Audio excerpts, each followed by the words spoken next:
नमस्कार, आप सभी का स्वागत है हरियाणा हलचल टीवी में एक बार दोबारा से।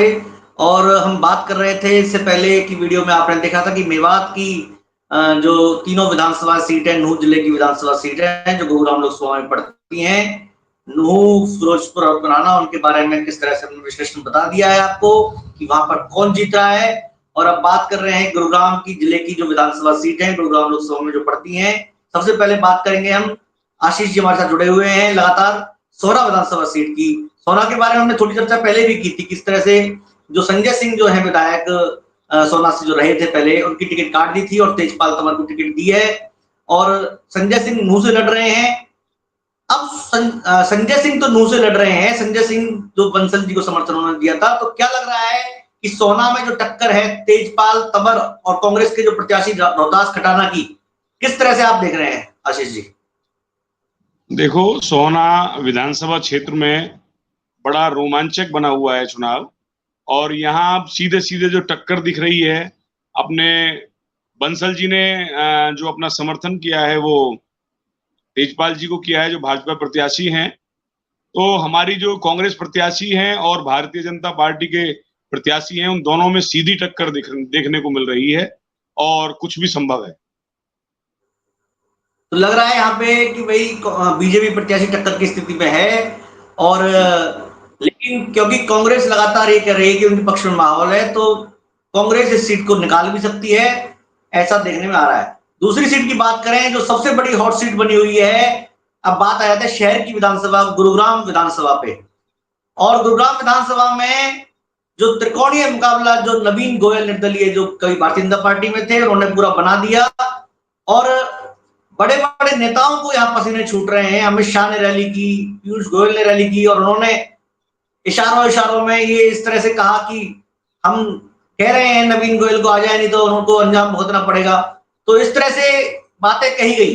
तो क्या लगता है आशीष जी कि नवीन गोयल मुकाबले में बने हुए हैं और क्या नवीन गोयल विधानसभा की ये सीट को निकाल पाएंगे? देखो, गुड़गांव लोकसभा जो सीट है वो हमेशा से बड़ी चर्चित रही है।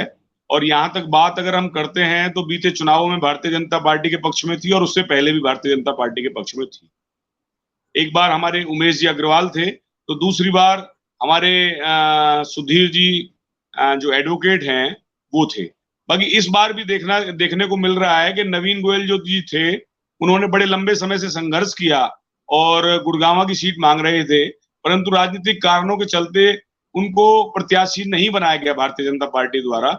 तो उसकी जगह मुकेश पहलवान को प्रत्याशी बनाया गया। साथ में जो अपने कांग्रेस के प्रत्याशी हैं,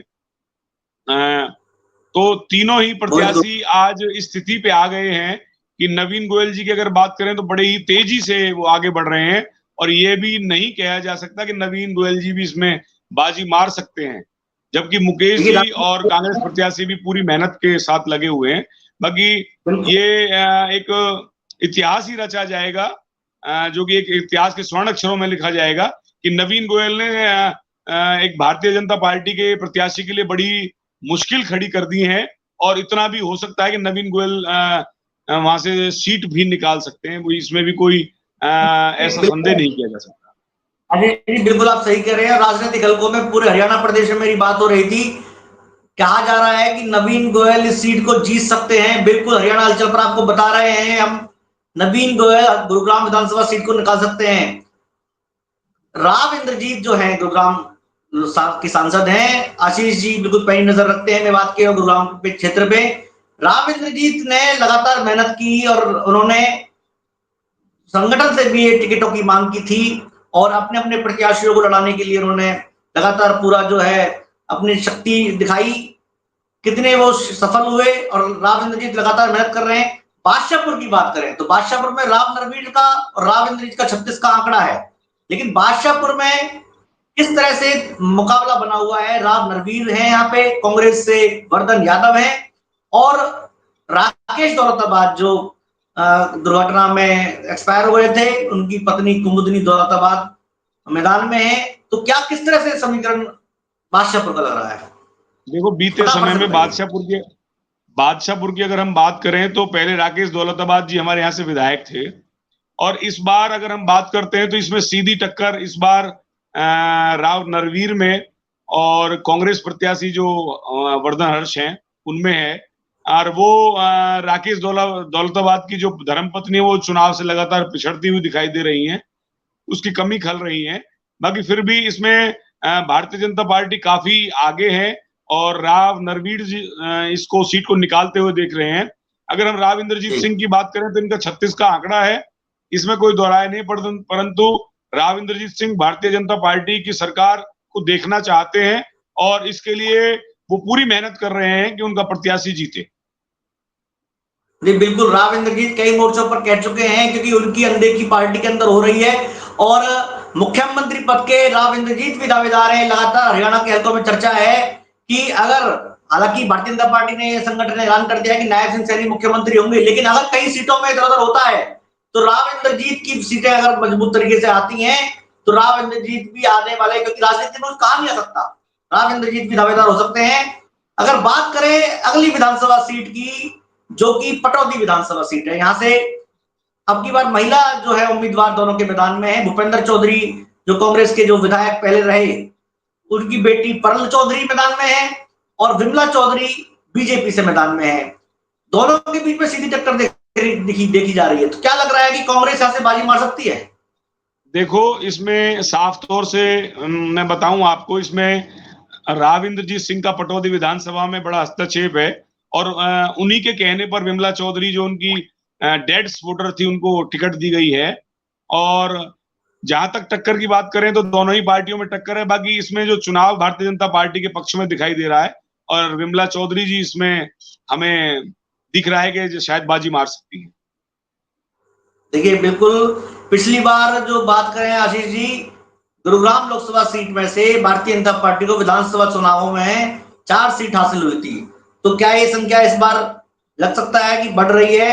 क्योंकि हमने पहले जिक्र किया है फिरोजपुर झिरका, जहां से बीजेपी प्रत्याशी कड़ी टक्कर दे रहे हैं। सोना की आप बात कर रहे हो, सोना में बीजेपी प्रत्याशी जीत सकते हैं और राव नरवीर सिंह, भले ही में 36 का आंकड़ा हो, लेकिन राव नरवीर सिंह वहां से बादशाहपुर से जीत सकते हैं। नवीन गोयल की जो बात करें, अगर वो जीत जाएंगे तो किस पार्टी को समर्थन देंगे, ये फैसला आने वाला वक्त बताएगा। बात करते हैं अब रेवाड़ी सीट की। रेवाड़ी सीट पर जो मुकाबला है वो बीजेपी के लक्ष्मण यादव के बीच में है और चिरंजीव राव जो कांग्रेस के लालू प्रसाद यादव के दामाद हैं और कांग्रेस के जो प्रत्याशी हैं, पहले विधायक हैं, उनके बीच में है। लेकिन रेवाड़ी सीट पे बहुत घमासान हो जाता है हर बार। रणधीर सिंह कापड़ीवास है जो टांगा हैं और बीजेपी के प्रत्याशी को हरा देते हैं, कहीं ना कहीं उनकी उपेक्षा होती है। और रणधीर सिंह कापड़ीवास राव इंद्रजीत से भी काफी नाराज दिखाई देते हैं। तो क्या इस बार भी रणधीर सिंह कापड़ीवास की नाराजगी बीजेपी को बहुत नीट पड़ सकती है, या फिर भारतीय जनता पार्टी सीट को निकाल सकती है, या फिर कांग्रेस सीट को निकाल सकती है? एक लाइन में जरा बताइए। देखो, इसमें जो आसार दिख रहे हैं वो कांग्रेस प्रत्याशी राव चिरंजीव राव और दूसरे लक्ष्मण सिंह यादव जो भारतीय जनता पार्टी के प्रत्याशी हैं, इन दोनों में कड़ी टक्कर है। और यहाँ जो बोलबाला है अहिरवाल के दोनों ही कद्दावर नेता हैं। बाकी राव इंद्रजीत सिंह इसमें पूरी मेहनत के साथ लगे हुए हैं और हो सकता है कि उनके प्रत्याशी जो भारतीय जनता पार्टी के प्रत्याशी लक्ष्मण सिंह यादव, वो कहीं ना कहीं बाजी मार सकते हैं।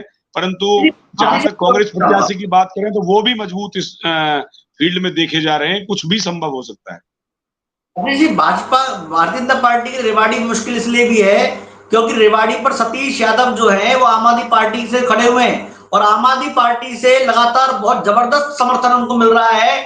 और रणधीर सिंह कापड़ीवास, अगर, क्योंकि अब की बार वो उनके ना तो बेटे चुनाव लड़ रहे हैं ना कोई लड़ रहे हैं, लेकिन अगर उन्होंने सतीश यादव को समर्थन दे दिया कि 30-35 हजार वोट है तो बीजेपी के लिए बड़ी मुश्किलों का सामना करना पड़ सकता है। तो इस तरह से रेवाड़ी विधानसभा समीकरण बदल सकता है। बावल की जो बात करें, बावल विधानसभा सीट जो अनुसूचित जाति की सीट है, सुरक्षित सीट है, वहां से बनवारी लाल का टिकट काट दिया गया था और बावल से जो भारतीय जनता पार्टी ने कृष्ण कुमार जो स्वास्थ्य निदेशक रहे थे उनसे इस्तीफा दिलवाकर और बीजेपी से चुनावी मैदान में उनको लड़वाया। राव इंद्रजीत का भी बुरा हाथ बताया जा रहा है उनके ऊपर। और जो कांग्रेस प्रत्याशी है वो एमएल रंगा है। एमएल रंगा पहले गुरु जम्बेश्वर विश्वविद्यालय के वाइस चांसलर रहे थे और उसके बाद कांग्रेस पार्टी में शामिल हो गए थे। तो क्या लग रहा है बावल सीट पर? बावल सीट पर क्या भारतीय जनता पार्टी नए चेहरे के साथ मैदान में उतरी है, क्या वो जीत सकती है?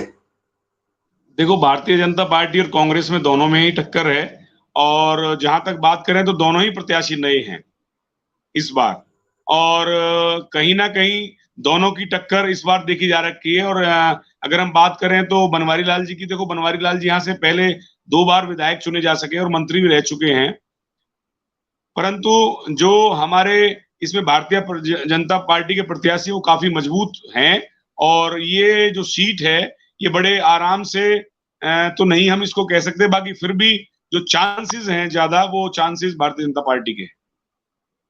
तो लग रहा है आशीष जी ने बहुत शानदार तरीके से बताया और बहुत सटीक विश्लेषण किया है। हरियाणा हलचल टीवी पर हम हर विधानसभा सीट का बहुत सटीक विश्लेषण करते हैं और आपको कहीं ना कहीं जानकारी, जो क्योंकि हरियाणा हलचल टीवी का एक इतिहास भी ये भी रहा है कि जब से हमने इसको शुरू किया है हमारी कोई ना कोई खबरें हैं, इन पर मोहर लगती है, और किस तरह से समीकरण होंगे ये तो आने वाला वक्त बताएगा।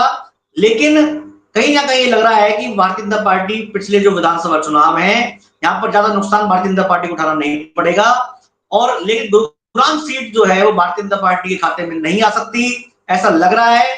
और बीजेपी और कांग्रेस यहाँ पे बराबर बराबर की स्थिति में रहेंगे, ऐसा भी हो सकता है।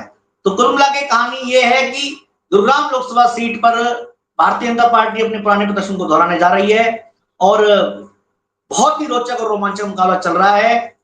आशीष गोयल हमारे साथ जुड़े और लगातार उन्होंने अपनी बात बताई, हम इसके लिए उनका बहुत धन्यवाद करते हैं। और हरियाणा हलचल टीवी पर आगे भी हर विधानसभा सीट के बारे में हम आपको बताएंगे जल्दी से, और तब तक के लिए नमस्कार। लेकिन उससे पहले हम आपको एक फिर गुजारिश करते हैं कि हरियाणा हलचल टीवी को लाइक करें, शेयर करें और सब्सक्राइब करें।